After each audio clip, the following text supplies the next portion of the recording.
Let me show you how you can use the Active Ear app to work on your chord progression skills. Ear training is a skill.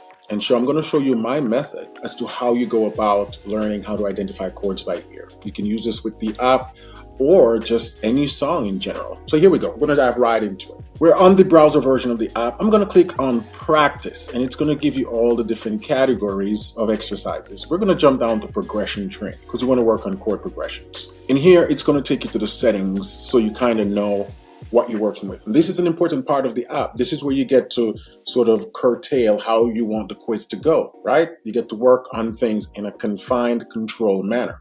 So I know I'm working with the key of C. The tonality is major, right? I could select minor if I want, but we're working with major. The chord quality or quantity, we're working with 3 chords, so we're working with major, minor, and diminished chord quality. That's why those are highlighted. I could change if I want. And chord count, only 3 chords at a time, right?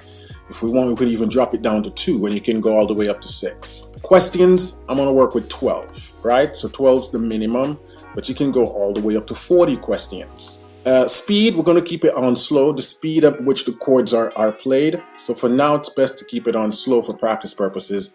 For time, I'm not going to work with any timer, but if you want, you can set timer to, give yourself more challenge to see how many questions you can knock out within a certain frame of time. And then multiple attempts, I'm going to keep that as on. That way, you can retry the same questions multiple times if you get it wrong. The reference note, hide reference note, we're going to keep that as off. The reference note is going to give you the first chord, so you have a reference point. And that's important for ear training when we're working with relative pitch, is having some form of anchor. Like, this is my starting point. If I know where my starting point is, then from here I can reverse engineer and find the rest of the chord. So we're going to keep that as is. And then I'm going to click start. So the question's asking me to select the chords basically. And I can see the 1 in the first box. It's telling you that your first chord that you're going to be hearing is chord 1. And then using that as my reference chord, I'm going to be able to then figure out the other 2. And this is how we train our ear. This is relative pitch. Having 1 chord and using that as a reference to figure out the other ones. So I'm going to play my audio.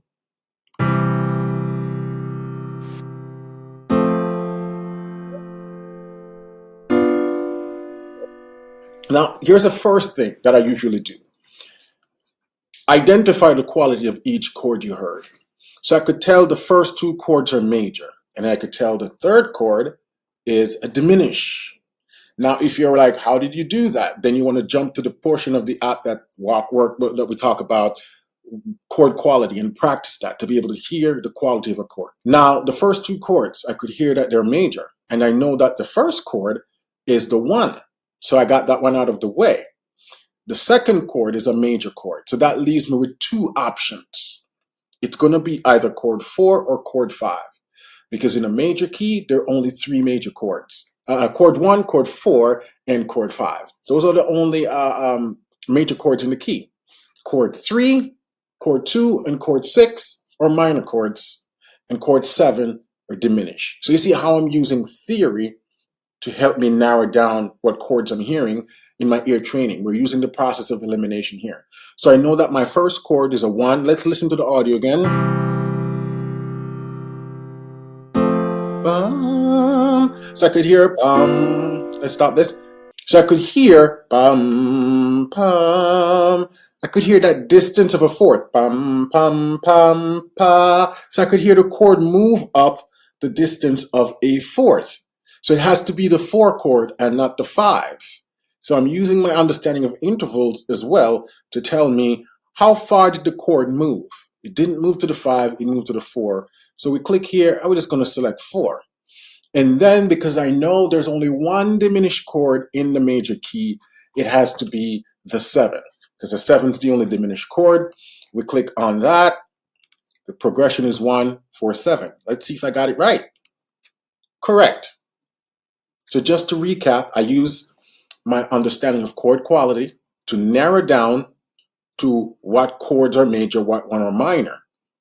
And I use my understanding of interval, being able to hear the distance of intervals to tell that the chord moved up a 4th.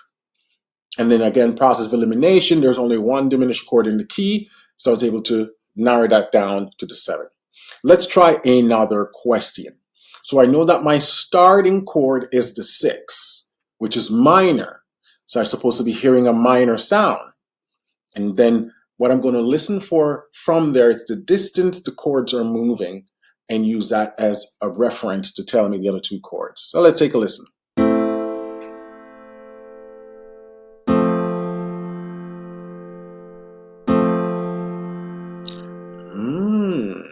One more time.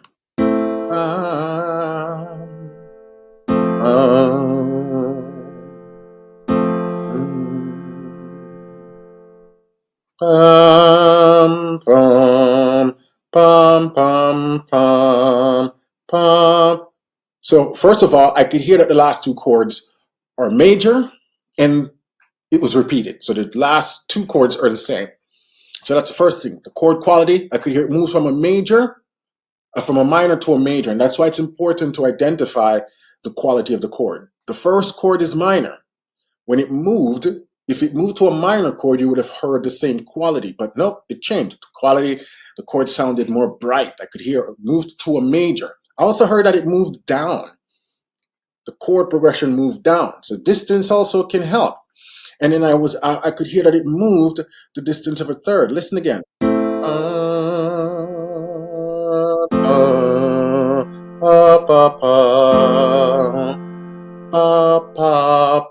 It moved a third. So if we're on the 6 in the key of C and we move backwards a third, 6, 5, 4, right? So I could hear it move from a 6 to a 4, and that would line up with the quality because the 4 is supposed to be a major, and I can hear that the last 2 chords are major. So we're going to go 6, 4, 4. Let's check it. So you see how I'm using the process of elimination to figure out the chords. It's the exact same skill we use when I hear a song on the radio. Now I'm doing it faster and you have a lot more things to think about, but this is the basis. Okay, let's try another one, final one. We're working with the 3 chord. The 3 chord is the first chord in the batch. And we know that the 3 chord is minor. So let's use that to figure out the other 2.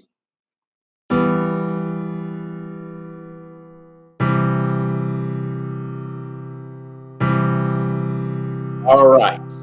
So I could hear right away that one direction, the chord moved down from the 3 and it moved to a major chord.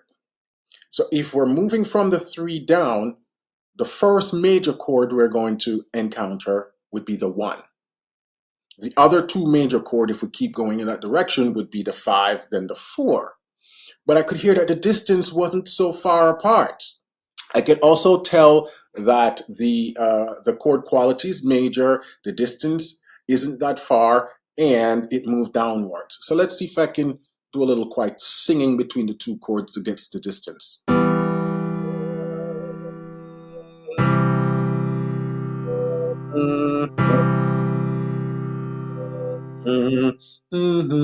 What I'm singing is just the lowest note of the chord that I'm hearing. And I could hear that distance move down. It moves down a 3. Pa, pa, pa. And like we said, I could hear the quality is major. So it has to be the 1 chord. The chord also repeated. It's the same chord. So we're going to put 1 and 1. Let's check it. Boom, got it. So you see, that's how you can practice chord progressions with ear training. You realize when it comes to practicing chord progressions, it's not just one skill that you have to pull on, it's multiple skills. And this is why the app is built in segments of different skill to work on. You first need to work on pitch recognition. That helps you to be able to sing the notes like you hear me do. Interval is the next thing you work on because it helps you to hear and get comfortable singing and identifying intervals. Chord quality is also important because you start learning how to identify chords based on whether they're major, minor, diminished, or augmented.